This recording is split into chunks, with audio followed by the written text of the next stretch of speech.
Wareham Charter Review Committee. March 12, 2009.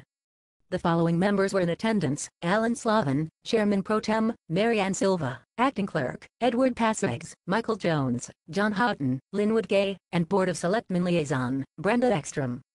Members absent were Lee Carmody, Lawrence Gaines and David Smith. The meeting began at 7:10 p.m. with the general discussion regarding exactly what the Charter Review Committee's charge would involve.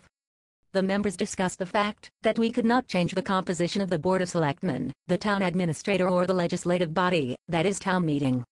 Those types of changes would have to be accomplished through an elected charter commission.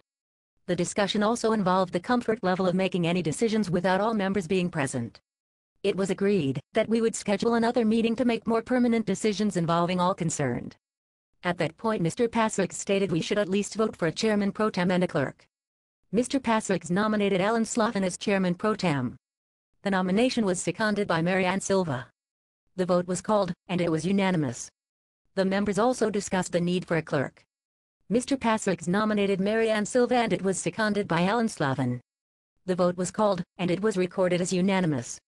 The members proceeded to discuss the need for going forward with amendments to the charter, and also the parallel task of supporting a petition to garnish the required signatures to support an elected charter commission.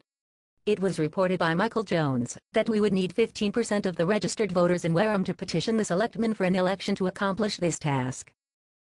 Mr. Passriggs referred to the article that was in the newspaper regarding the town of Bridgewater and their ongoing effort to change their form of government.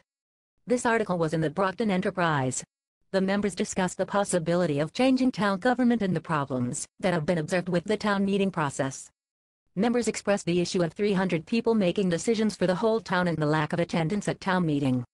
It was also discussed that members of town meeting have expressed to selectmen their anxiety at rising to speak on an issue and the jeers they receive if they do.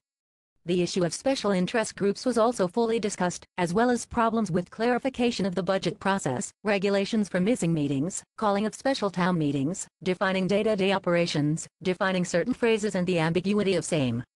It was discussed that it would be much more feasible to take the charter one section at a time. Mr. Slavin stated the importance of working with the full board and scheduling dates to meet. We need to meet frequently to make this work and to accomplish the goals of the committee. At this point, Mr. Slavin stated that he would like to take a straw poll of members present to see how many supported a change in town government.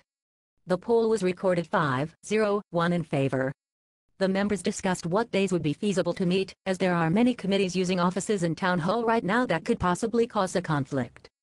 It was discussed and agreed that the second and fourth Thursday might work. It was also agreed that meetings should begin at 6 p.m. and run for 2 hours to be realistically successful. It was agreed that we would next meet on Thursday, March 26th at 6 p.m. Mr. Slavin would be going to Town Hall in the morning to reserve a room for the meeting and would email all members with a certain date. Mr. Passriggs made a motion to adjourn, and it was seconded by Mr. Jones. The vote was recorded as 5-0-1 in favor. The meeting concluded at 8 p.m. Respectfully submitted, Mary Ann Silva, Acting Clerk.